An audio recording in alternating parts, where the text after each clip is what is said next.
ও বৌদি, বৌদি কই রে, কই রে, আমি এখানে রে। ও বৌদি তোমার এই অবস্থা কেন?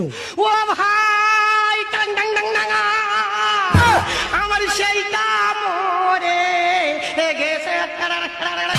বৌদি কোনটা মরে গেছে? তো দাদা মরে গেছে। দাদা মরে গেছে? হ্যাঁ। দাদা কি করে মরে গেছে? তুই বলি বৌদি আমি টাকা পাই, টাকা দিতে হবে। হ্যাঁ। আমার স্বামীকে বললাম দেখো লোকের থেকে টাকা নিয়েছি, টাকা দিতে হবে। ভালো কথা। ওই টাকার সন্ধানে যাচ্ছিল, আচ্ছা। হঠাৎ কারেন্টের তার চোখে পড়ে হ্যাঁ। মজা মজা মজা মজা দাদার কারেন্টে তার চোখে পড়ে মরে গেছে? হ্যাঁ। দেখো তুমি ভেঙে পড়ুনি, আমি মরে এই না।